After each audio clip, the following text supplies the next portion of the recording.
Hey everyone, welcome back to another episode of Red Donkey Projections. Today, we're going to be taking a look at the hypothetical 2024 Democratic presidential primaries. I'm Lucas, I have Eric here with me, Hey guys. and let's get right into the episode.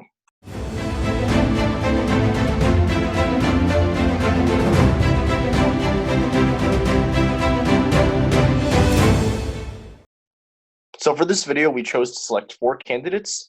Former mayor of South Bend, Indiana, Pete Buttigieg, senator from Minnesota, Amy Klobuchar, representative from New York, Alexandria Ocasio-Cortez, or AOC, and the current governor of New York, Andrew Cuomo, who is very popular at the moment. So let's head to the state of Iowa, the first state. Um, so personally, I do think Cuomo will do well generally in this election, with the reason being that he was very popular during the coronavirus outbreak. People are going to remember that, and they're going to want to vote for him. With that being said, if we look at past election results, this race was very close between Buttigieg and Sanders in 2020. We think that AOC will be like, the kind of second Sanders 2.0. Um, I think that it's going to be a very close race. Buttigieg and Klobuchar will be dividing the moderate vote. AOC and Cuomo will be dividing the progressive vote here. AOC has that name recognition.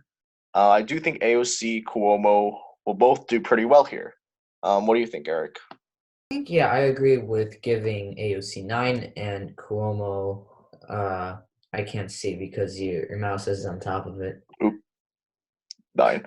Yeah, okay. So giving both of them 9 delegates. That's a pretty fair estimate considering that this is Iowa. But I do think Buttigieg and Klobuchar would get more, especially because Mhm, Buttigieg did win this primary in yeah, for mhm. Yeah, this for it was a 2020. close race. It was a close race in 2020. It was very close. Pete Buttigieg did win barely, but Sanders was able to win the popular vote. But yeah, I do agree. Buttigieg will probably do better than them. 31% makes sense here. I feel like Buttigieg has more charisma than Klobuchar does. So for that reason, I think 13 would make sense. And Klobuchar will get 10. I think this is a fair estimate here. Yeah, Now let's head to the state of New New Hampshire. Hampshire. New Hampshire is right next to Vermont. And now that we think about it, Bernie Sanders has won New Hampshire decisively both in 2016 and in 2020.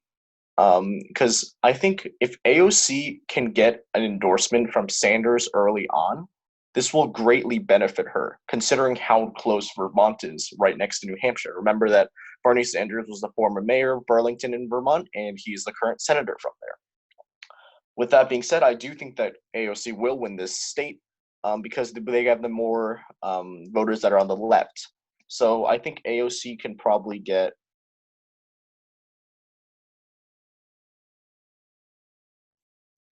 How about 33%? Does that make sense here? Yeah, that makes sense. Mhm. And now Buttigieg. Buttigieg came close. Did he come close? Let me think. I know. Yeah, I think he came in second. Don't count me on that, but I do think he did pretty well here. If we look back at history, I think that he will perform well once again. Um, but I don't think that he's going to beat AOC.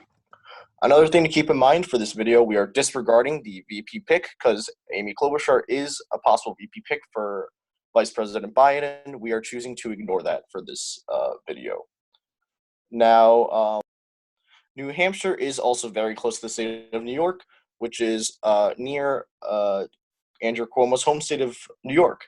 And that could greatly benefit him. He can probably go there pretty easily if he's living in Albany right now. How do you think Andrew Cuomo is going to perform here, Eric? I think he's gonna perform here fairly well. Also, as I said in previous videos, the closer you are to a state, in my opinion, the more you appeal to them in a way. So, because New York is only a few states over New Hampshire, I think that he will do fairly well. I think he's gonna appeal to the votes. I think it would be fairly close race between AOC and Hmm. Cuomo. Interesting. Now Klobuchar, yes, she's a great debater, but she has come under fire the past few weeks for holding her staff up to really high expectations that the public doesn't like. For that reason, I don't know how well she'll do in New Hampshire. I'm assuming not that great. Again, she doesn't have that charisma, but she is a great debater. I think Cuomo will probably take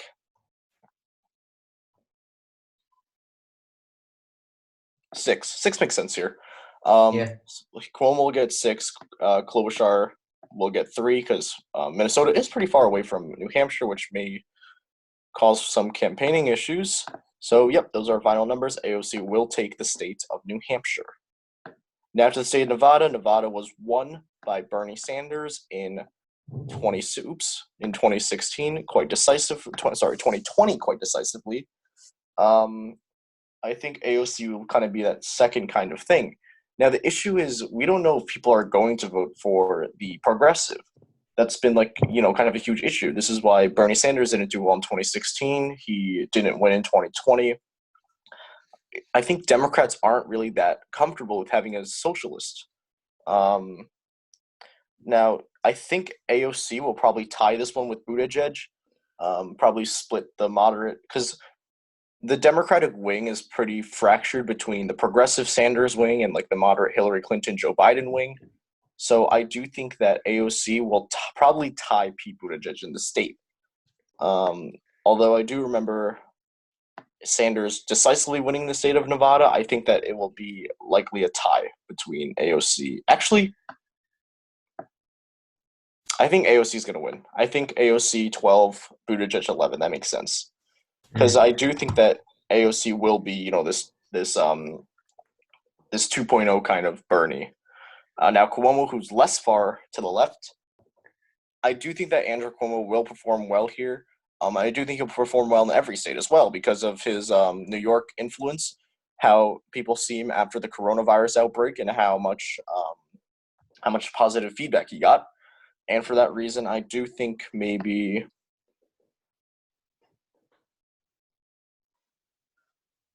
Yes, 9. 9 would make sense here. Mhm.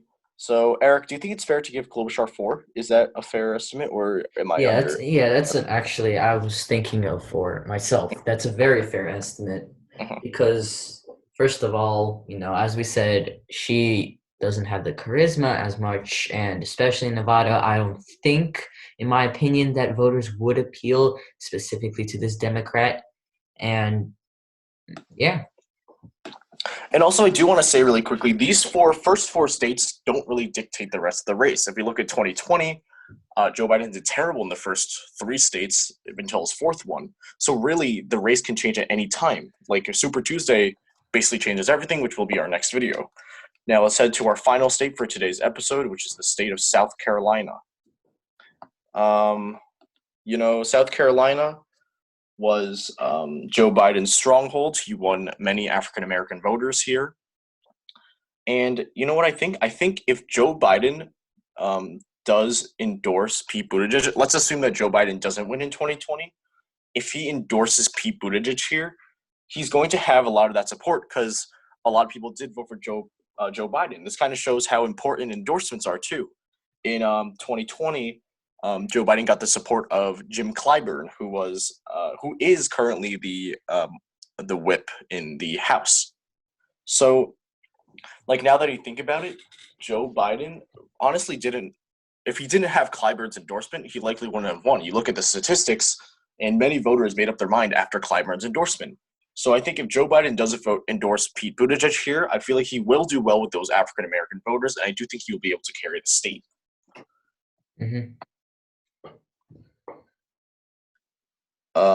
Let's see. Joe Biden carried about 50. He carried the state with 50%, I think, somewhere around 50-40. I know he won it pretty decisively. I think Buttigieg will win this decisively if he gets the endorsement. So for that reason, I'm going to give him 21 total delegates here. So now, Amy Klobuchar, I don't think she really has the charisma. I'm saying this again. I don't know if she can exactly get the voters from South Carolina. If you guys remember 2020, she dropped out before South Carolina. I think we will do dropouts But if this is a four-person race, I don't think that they're going to have any dropouts this early in the race. But Amy Klobuchar here, I think about 8, especially if we think about it. Pete Buttigieg and Amy Klobuchar, they're splitting the moderate wing. But you know what I think? If Klobuchar can do well in the debates and like continue to, what's the way to say this? Try to show Pete Buttigieg in a negative way. If she can successfully do that, I think she will be the front runner. But the issue is Pete Buttigieg is there. He's considered really charismatic. Now AOC, Bernie Sanders didn't do that well here. I think he finished in second still though, but trailing far behind from Joe Biden. AOC again is the second Bernie's, but I do think that she will perform better than than Klobuchar here. I think she will get about 12 delegates, 22% of the vote. And Andrew Cuomo, East Coast, just like New York, they're going to hear about his popularity. I think he will carry 11. And I think Pete Buttigieg will get the last two, 42.59%. I think that makes sense here. What do you think? Yeah, I agree, especially because Bernie's performance staggered a little in South Carolina, so it's fair that Yeah, AOC trails fairly behind Buttigieg. Yeah, I don't think really he did quote unquote bad. He did trail really behind Joe Biden though, especially because of the Clyburn endorsement. Well, that's it for this video. Let's look at the numbers so far. Pete Buttigieg is currently in lead with 54 delegates. Klobuchar is 25, AOC is 41, and Andrew Cuomo has 35. It's a close race. It's really anyone's grabs. Thank you guys so much for watching this episode. If you like this video, please hit the like button. If you like our content, please hit the subscribe button. We'll see you in our next video tomorrow. See ya.